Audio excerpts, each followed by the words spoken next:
What if someone told you that some of the world's most expensive supercars were also some of the deadliest machines ever allowed on public roads? Cars that earned nicknames like Widowmaker, and which had no traction control, no stability systems, and absolutely no interest in keeping their owners alive. And here's the scary part: many of these cars weren't built by unknown companies in hidden garages. They came from some of the biggest names in automotive history, from turbocharged monsters that tried to kill their drivers every time boost kicked in, to lightweight death traps capable of reaching impossible speeds. Number 10. Dodge Viper. The Dodge Viper arrived in the early 1990s with one goal: to scare absolutely everyone. At a time when sports cars were becoming civilized, comfortable, and increasingly safe, Dodge decided to build the automotive equivalent of a pet crocodile. The first generation Viper had an enormous 8-litre V10 engine producing around 400 horsepower. That may not sound insane today, but in the early 1990s, it was enough to terrify almost anybody. What made it dangerous wasn't the power. It had no traction control, no stability control, no ABS on early models, no side windows, no exterior door handles, and in some cases, no roof. Driving it felt less like operating a car and more like trying to negotiate a peace treaty with a wild animal. And many owners discovered that flooring the throttle at the wrong moment would instantly overwhelm the rear tires and send the car sideways. The Viper wasn't trying to help. The Viper was trying to win, and if the driver lost, that was considered a personal problem. Number 9. Ferrari F40. The Ferrari F40 is one of the most legendary supercars ever created. It's also one of the most intimidating. Built to celebrate Ferrari's 40th anniversary, it became the last car personally approved by Enzo Ferrari before his death. Under the rear deck sat a twin-turbocharged V8, producing nearly 480 horsepower. Again, that number doesn't sound outrageous today, but in the late 1980s, it was absolutely insane. The F40 weighed almost nothing, had primitive tires compared to modern standards, and delivered power with all the subtlety of a sledgehammer. Turbo lag would lull drivers into a false sense of security. Nothing. Nothing. Nothing. And then suddenly, everything. Boost arrived too suddenly and instantly transformed the car into a missile. Many journalists and racing drivers described the experience as thrilling and terrifying in equal measure.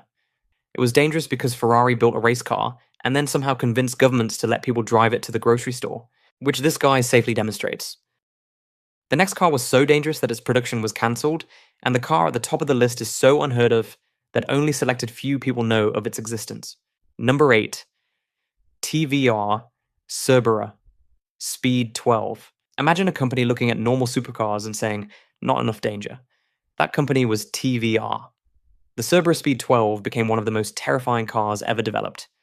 Its gigantic V12 engine produced around 800 horsepower in an era when most supercars struggled to reach half that figure. The car was so extreme that even TVR's own chairman reportedly drove it and concluded that nobody should be allowed to buy it. Think about that for a second. The people building the car got scared of the car. Production was effectively cancelled because it was considered too dangerous for normal road use. Number 7. Porsche 930 Turbo. If there is one car responsible for the term Widowmaker, it's the Porsche 930 Turbo. This machine taught an entire generation of drivers a painful lesson. Never underestimate turbo lag. The rear engine Porsche layout already made handling challenging. Most of the weight sat behind the rear wheels. Then Porsche added a huge turbocharger. The result was a car that behaved normally right until it didn't. Drivers would enter a corner, apply throttle, and wait. Nothing happened. Then suddenly the turbo woke up and launched all of its power to the rear wheels at once. The back of the car would swing around with incredible speed. Many drivers couldn't react quickly enough. Countless accidents gave the 930 Turbo its infamous reputation. Number 6. Lamborghini Countach. The Countach looked like a spaceship. Unfortunately, visibility was about as good as driving an actual spaceship. This iconic Lamborghini became one of the most recognizable supercars in history. But it was also shockingly difficult to drive. Rear visibility was practically non-existent. The steering was heavy, the clutch felt like gym equipment, the cabin became incredibly hot, and the wide body made parking an adventure. Drivers often had to open the door and sit partly outside the vehicle just to reverse safely. The Countach wasn't necessarily deadly because of power alone. It was dangerous because almost every aspect of driving it required constant concentration. One mistake could quickly become an expensive disaster. Number 5. Celine S7. Twin Turbo. The competition package of the Celine S7 arrived with over 1,000 horsepower. That sentence alone should explain why it's on this list. Built in America to compete with Europe's finest supercars, the S7 was brutally fast. 0 to 60 happened in under 3 seconds. Top speed exceeded 240 miles per hour. The problem was that very few public roads and very few drivers were prepared for that kind of performance. At extreme speeds, tiny mistakes became enormous mistakes. A slight steering correction could have dramatic consequences. Many hypercars today use sophisticated electronics to prevent this, but the S7 came from an era when this was all left to driver. Good luck driving one if you can buy one, that is. Number 4. Shelby Cobra 427. Take a tiny lightweight British roadster and a gigantic American V8. Now leave them in a room. Congrats. You get a Shelby Cobra. It weighed very little and produced enormous power. The power-to-weight ratio was outrageous. Acceleration was violent. The rear tires struggled constantly. The Cobra earned a reputation for spinning unexpectedly and punishing overconfidence. Many examples ended up wrapped around trees, pillars, humans, dogs, or anything else unlucky enough to be nearby. It was one of the earliest examples of a car having significantly more power than its chassis could comfortably handle. Number 3, RUF CTR Yellowbird. In the late 1980s, one car became famous for terrifying virtually everyone who drove it.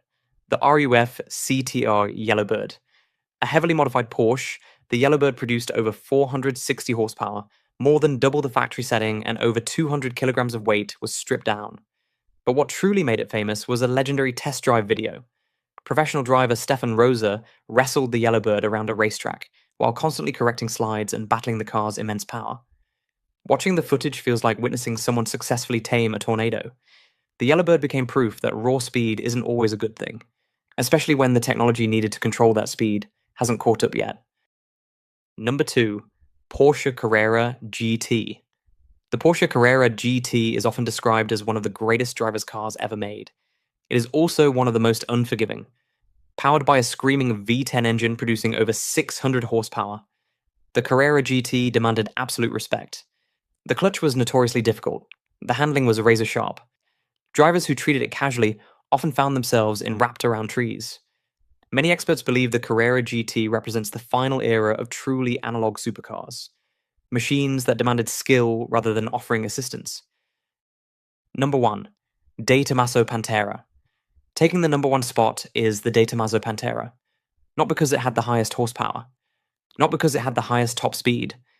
But because it combined dangerous handling, questionable build quality, limited safety features, and a long history of serious accidents into one unforgettable package. The Pantera was beautiful, fast, exotic, and frequently unpredictable. Owners often reported challenging handling characteristics and mechanical issues that could quickly turn exciting drives into frightening experiences. It was heavy in the rear, causing it to spin while turning. Other issues include poor braking, overheating issues, and unreliable electronics. In an era before modern safety regulations and advanced engineering tools, cars like the Pantera demanded constant attention, which obviously no one followed.